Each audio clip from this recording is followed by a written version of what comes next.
छाते लो, रंग बिरंगे लाल पीले छाते लो। बारिश में पक्के घरों की चिंता खत्म हुई। गोरी कवि के छाते सबको बारिश में भीगने से बचाए। रंग बिरंगे छाते लो, छाते लो, छाते लो। गोरी कवि जंगल में छाते बेच रही थी। वो अपने ठेले पर छाते रखे जंगल जंगल घूम रही थी। तोते भैया, इतनी जल्दी में क्यों हो? कहाँ जा रहे हो? गोरी कवि के पास छाते खत्म हो जाएंगे, मैं भी गोरी कवि से छाता लेने जा रहा हूँ।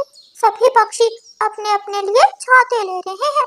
तोते भैया, बारीक सिलाखों और पैराशूट से बना हुआ छाता तेज हवा में उड़ जाएगा। आप अपने लिए मजबूत लकड़ियों का घर बनाओ। पागल मत बनो। चलो हम सब मिलकर अपने लिए बड़ा घर बनाते हैं। नहीं, कौन लकड़ियाँ इकट्ठी करे, कौन टिंके इकट्ठे करे? इतना काम मुझसे नहीं होगा। मैं तो 10 रुपए में छाता लूंगा और मजे से बारिश का मौसम गुजार लूंगा। तोता जल्दी से वहाँ से भाग जाता है। रानू चिड़िया ऊंचे टीले पर एक बहुत बड़ा लकड़ियों का छपरा बना रही थी। मेरी 4 लकड़ियाँ खड़ी हो गई। अब मुझे छपरे के लिए मजबूत बड़ी लकड़ियों की जरूरत है। मेरी ये छत जंगल के सभी पक्षियों को बारिश में भीगने से बचाएगी और ऊंचा टीला बारिश की बाढ़ से बचाएगा। बड़ी चोंच वाले, मैं कब से तुम्हारा इंतजार कर रही हूँ। तुमने कहा था मैं अभी घर से पैसे लेकर आता हूँ और आने में इतनी देर क्यों कर दी? रोक लिया था मुझे रास्ते में, उस चिड़िया की बच्ची ने रोक लिया था। वो अपने ही भाषण सुनाने लगी। कहती है मैं बड़ी छत बना रही हूँ, इसलिए हमें छाते खरीदने की जरूरत नहीं है। देखूंगी जिस दिन उसकी बड़ी छत तुम्हें भीगने से बचाएगी। मेरा ये छाता असली पैराशूट से बना है, ना बारिश में टूटेगा और ना तेज धूप से खराब होगा। तोता अपना छाता खरीदता है और खुशी खुशी घोंसले में चला जाता है। घोंसले के ऊपर छाता लगाकर तोता बहुत खुश हो रहा था। देखो देखो हरियाली, ये छाता कितना सुंदर है, रंग बिरंगा। हमारे घोंसले की तो सुंदरता ही बढ़ गई। पति जी, हमने छाता सुंदर लगने के लिए नहीं बल्कि खुद को बारिश से सुरक्षित रखने के लिए लिया है। क्या ये बारिश में टिक पाएगा? चिंता ना करो हरियाली, मुझे गौरी ने बताया है ये मजबूत धागे से बना है। ये ना टूटता है ना ही खराब होता है। कबूतर अपने छोटे से बेटे के साथ छाते के नीचे अपने घोंसले में बैठा हुआ था। पापा, मुझे मेरे दोस्त कुकू ने बताया है कि उसकी मम्मा अपने लिए बड़ी लकड़ियों की छत बना रही है, लेकिन हमने बारिश से बचने के लिए ये छाता क्यों खरीदा है? बेटा, चिड़िया तो पागल है, वो तो हर वक्त किसी ना किसी काम में लगी रहती है। ये छाता हमें बारिश से बचा लेगा। लेकिन पापा, हमारे पूर्वज तो लकड़ियों की बड़ी छत बनाकर ही बारिश से बचते थे, फिर हमने क्यों छाता खरीद लिया है? हाँ बेटा, ये नया दौर है और इस दौर में नई नई चीजें आ गई हैं। कालू, अब केवल 2 ही छाते बचे हैं। एक छाता हम अपने लिए रख लेंगे और बाकी एक छाता कल मैं किसी न किसी पक्षी को बेच दूंगी। गौरी, मेरा मामा जी भी एक छाता मांग रहा था। हाँ, मैंने तुम्हारे मामा जी को एक छाता दे दिया था। वो दोपहर को आया था और मुफ्त में छाता लेकर चला गया। जब हम कोई भी गलत काम करते हैं तो उसका उपाय हम मामा जी से ही लेते हैं। एक छाता मुफ्त में दे दिया तो क्या हुआ? अब तो जल्दी जल्दी से बारिशें शुरू हो जाएं। मैं शहर वाले जंगल से और छाते ले आऊंगी। जब पक्षियों के पुराने छाते टूट जाएंगे तो वो मुझसे नए छाते लेने आएंगे और मैं उन्हें महंगे दामों छाते बेचूंगी। वाह वाह गौरी, क्या दिमाग लड़ाया है। क्या तुम्हारे छाते पहली ही बारिश में टूट जाएंगे? तो और क्या, ये कौन सा लोहे के बने हैं, बारीक कपड़ा ही तो है। आज रानू चिड़िया ने एक बड़ी छत बना दी थी। 4 बड़ी लकड़ियों पर एक बड़ी छत जो दिखने में बहुत मजबूत लग रही थी। रानू चिड़िया अपनी बड़ी छत को देखकर बहुत खुश थी। अब मैं अपने बच्चों को लेकर इस बड़ी छत के नीचे आ जाती हूँ। आसमान पर बादल छा रहे हैं, ऐसा ना हो कि रात बारिश शुरू हो जाए और मेरे बच्चे टिंकों के घोंसले में भीगते रहें। रानू चिड़िया वापस जाती है। बच्चों चलो, आज हमारा बड़ा घर तैयार हो गया। लकड़ियों की बड़ी छत, ऐसी छत जो हमें बारिश में भीगने से बचाएगी। मम्मा, कहीं ऐसा ना हो कि हमारी लकड़ियों की छत बारिश में टूट जाए और दूसरे पक्षी अपने अपने छातों के नीचे सुरक्षित बैठे रहें।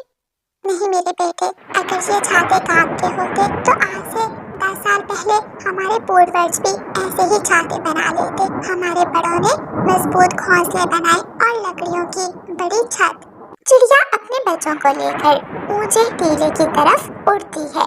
रात होते ही आसमान पर बादल गरजने लगते हैं और तेज बारिश शुरू हो जाती है। वो क्या, मेरा छाता हवा में उड़ गया। पकड़ो पकड़ो, हरियाली हरियाली, मेरी मदद करो। तोते का छाता तो हवा के पहले ही झोंके से उड़ जाता है। तोता छाते के पीछे पीछे उड़ता हुआ जा रहा था, लेकिन तेज हवा से छाता दूर चला जाता है और तोता झाड़ियों से टकराकर नीचे गिरता है। बहुत बुरा हुआ। शायद मैंने अपना छाता मजबूत नहीं बांधा था, इसलिए हवा में उड़ गया। लेकिन थोड़ी ही दूर टुटपुल भी अपने छाते को मजबूती से पकड़े बैठी थी। उसने अपने एक पंख से पेड़ की डाल को पकड़ा हुआ था और दूसरे पंख से छाता। हवा का जोर बहुत ज्यादा था। बुलबुल छाता ज्यादा देर तक पकड़ नहीं पाती और उसका छाता हवा में उड़ जाता है। बुलबुल वहाँ बैठकर रोने लग जाती है। चुप कर जाओ बुलबुल, चुप कर जाओ। अब हमें रोने की बजाय आने वाले वक्त की चिंता करनी चाहिए। मेरा छाता भी हवा में उड़ गया। हमने बहुत बड़ी गलती की जो गोरी से छाते खरीदते रहे। कबूतर का छाता तो थोड़ा बड़ा था और नया भी। चलो तोते, हम कबूतर के पास जाते हैं और उसका छाता जाकर देखते हैं। तोता और बुलबुल कबूतर की तरफ उड़ते हैं। कबूतर का छाता अभी तक टिका हुआ था, लेकिन तेज हवा से झूल रहा था। नहीं, तुम मेरे घोंसले में नहीं आ सकते। मैं तो खुद बहुत मुश्किल से बैठा हुआ हूँ। किसी वक्त भी मेरा छाता उड़ सकता है। तो फिर क्या फायदा हुआ? हमें तो कुछ फायदा नहीं हुआ ये छाते खरीदने का। इससे अच्छा था कि हम चिड़िया की मदद करते और चिड़िया के साथ मिलकर घर बना लेते। तोते, तुम्हारी पत्नी कहाँ है? मैं तो भूल गया। वो घोंसले में बैठी मेरा इंतजार कर रही है। तोता वापस घोंसले की तरफ भागता है तो हरियाली उसे रास्ते में ही मिल जाती है। उड़ गया तोते पति जी, हमारा घोंसला भी उड़ गया। पहले छाता गया और अब घोंसला भी। मैंने आपसे पहले ही कहा था, मुझे नहीं लगता था कि ये छाता हमें तेज बारिश और हवा से बचाएगा। दिखने में तो बहुत सुंदर लग रहा था। मैं समझा काम भी करेगा, लेकिन अब क्या करें? हरियाली, मैं तो खुद बहुत परेशान हूँ। चलो हम चिड़िया के पास ऊंचे टीले पर जाते हैं। वो रात जंगल के सभी पक्षियों के लिए बहुत मुश्किल की रात थी, लेकिन रानो चिड़िया अपने बच्चों के साथ ऊंचे टीले पर बड़ी छत के नीचे आराम से बैठी थी। तेज हवा का झोंका आता, एक तरफ से आता और दूसरी तरफ से गुजर जाता। उनके ऊपर छत थी जो बारिश के तेज पानी को रोक रही थी। तोते और तोती को रानो चिड़िया के घर की तरफ जाता हुआ देखकर बुलबुल भी उनका पीछा करती है और वो सब रानो चिड़िया के पास पहुंच जाते हैं।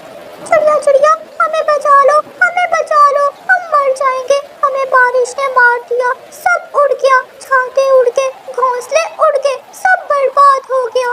तोते भैया, आप जल्दी से मेरी बड़ी छत के नीचे आ जाएं और खुद को बारिश में भीगने से बचाएं। गोरी कभी और कालू कौवा बहुत मुश्किल में थे। गोरी कभी ने कालू कभी की टांग को पकड़ा हुआ था और कालू कभी ने हवा में उड़ते हुए छाते को। गोरी, मेरी टांग मत छोड़ना। अगर मेरी टांग छोड़ दी तो ये छाता मुझे भी अपने साथ ही उड़ा ले जाएगा। कैसे पकड़ूं कालू? मेरा तो पंख टूट रहा है, मैं और नहीं कर सकती। फिर अचानक गोरी के पंख से कालू की टांग छूट जाती है और कालू छाते के साथ ही उड़ता हुआ ऊपर आसमान में चला जाता है और फिर धड़म से जमीन पर गिरता है। मर गया, हाय मर गया।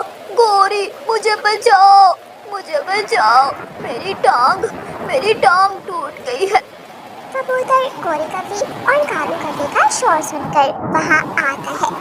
गोरी, तुम्हारी वजह से हम सबको परेशान होना पड़ा। ना तुम छाते बेचती और ना हम छाते खरीदते। उड़ गया मेरा छाता भी, तेज हवा में उड़ गया। चलो बाकी पक्षी रानो चिड़िया की बड़ी छत के नीचे चले गए हैं, हमें भी वहाँ जाना चाहिए।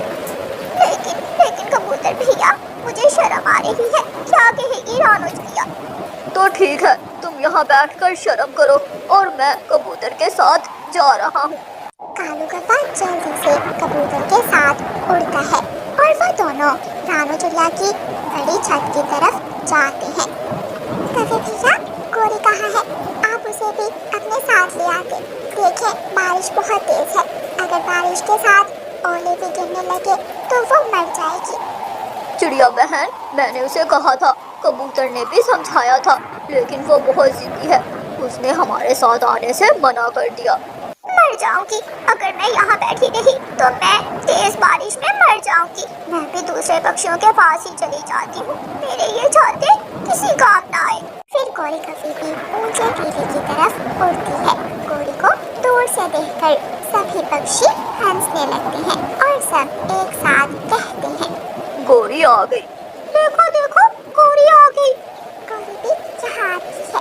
मेरे दोस्तों मुझे माफ कर दो, मेरे छाते तो बिल्कुल बेकार निकले, लेकिन देखो तुम्हारे साथ साथ मैं भी बारिश में भीग रही हूँ।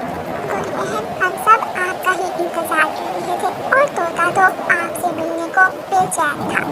फिर गोरी कभी तोते की तरफ मुड़ती है और तोता 2 कदम पीछे हट जाता है। ऐसे सभी पक्षी रानू चिड़िया की बड़ी छत के नीचे ऊंचे टीले पर पहुंच जाते हैं। वो सब बहुत खुश थे क्योंकि रानू चिड़िया की बड़ी छत ने सबको बचा लिया था। प्यारे दोस्तों, इस कहानी को लाइक, अपने दोस्तों के साथ शेयर और चैनल को सब्सक्राइब करना बिल्कुल मत भूलना।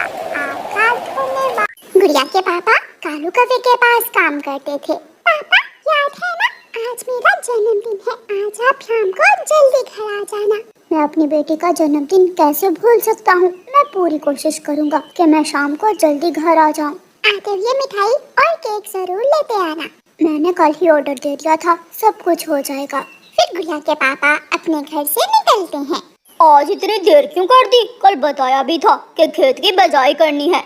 वो मैं अपनी बेटी से बातों में लग गया था। आज जन्मदिन है ना मेरी बेटी गुड़िया का।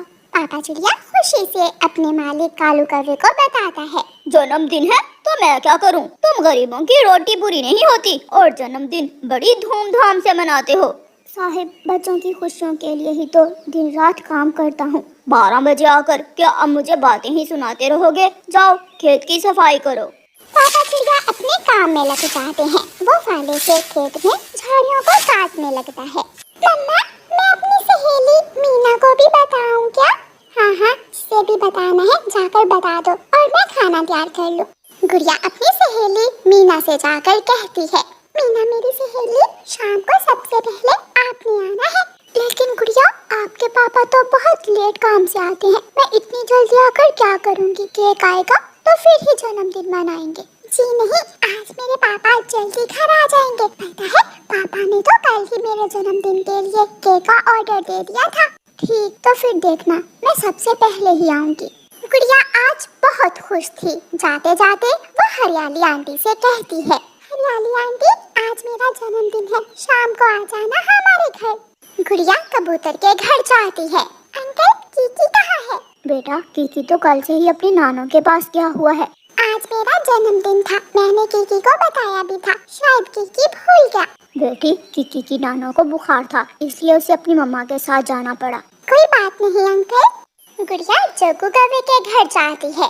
जग्गू भाई, मेरा जन्मदिन है आज, आओगे ना? गुड़िया की आवाज सुनकर जग्गू की मम्मा गोरी कौवी रसोई से भागी भागी आती है। तुम्हारा बाप हमारे खेतों में काम करता है, इसलिए तुम जग्गू को भाई नहीं मालिक कहा करो। जैसे तुम्हारा बाप हमारा नौकर है, ऐसे ही तुम माँ बेटियाँ भी हमारी नौकरानियाँ हो। गोरी कौवी की तेज और ऊंची आवाज सुनकर गुड़िया डर जाती है। मालिक, क्या आप मेरे जन्मदिन पर आओगे? मम्मा मम्मा, गुड़िया ने मुझे मालिक कहा, गुड़िया ने मुझे मालिक कहा। नहीं, हम तुम जैसे गरीबों के घर नहीं जाते, जाकर किसी अपने जैसे गरीब पक्षी को अपने जन्मदिन का आमंत्रण दो। गुड़िया और कोई बात नहीं करती और वहाँ से चली जाती है। मम्मा, मैं गौरी आंटी के घर भी गई थी। बेटी, क्यों गई आप वहाँ? मैंने आपको गोरी कौवी के घर जाने से मना भी किया था। आइंदा नहीं जाऊंगी, बहुत बेइज्जती की मेरी गौरी आंटी ने। छोड़ो उसे बेटी, शाम हो गई है, बाहर जाकर देखो, आपके पापा आ रहे होंगे। गुड़िया अपने घर से से निकलकर दरवाजे में बैठ जाती है। गोरी कौवी तेजी से उड़ती हुई अपने खेतों में जाती है। कालू मानो चूड़ा कहाँ है? वो खेत में काम कर रहा है, सुबह से काम कर रहा है, सांस भी नहीं लिया। कहता था शाम को आज उसे जल्दी घर जाना है। आज शाम को उसे जल्दी घर नहीं जाने देना, मैं इसीलिए आई हूँ। वो क्यों?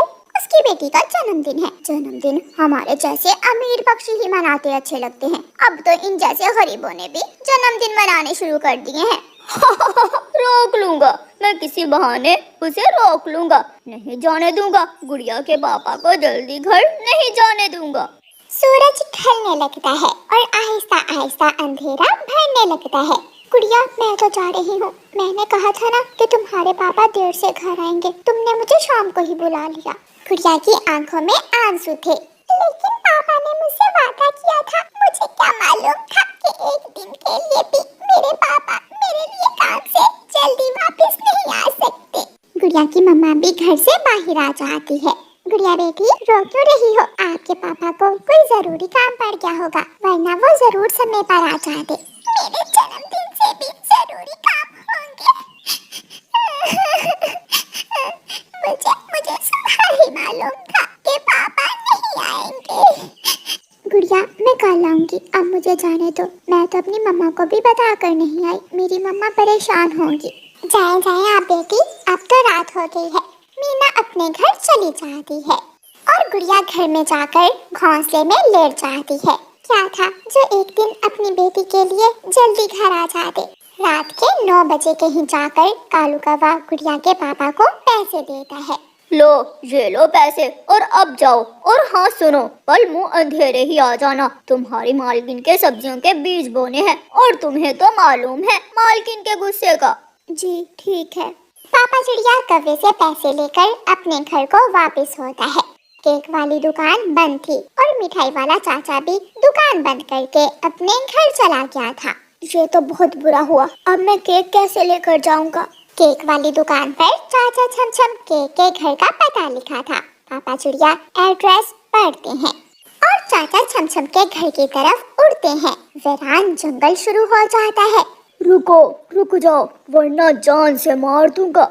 सूखे पेड़ के पीछे छुपा हुआ चोर उल्लू पापा चिड़िया को रोक लेता है। प्यारे दोस्तों, इस कहानी का अगला भाग देखने के लिए कल तक इंतजार करें और आपको ये वाला भाग कैसा लगा है हमें कमेंट करके जरूर बताएं और इसे अपने दोस्तों के साथ शेयर, कहानी को लाइक और चैनल को सब्सक्राइब करना बिल्कुल मत भूलना। आपका धन्यवाद।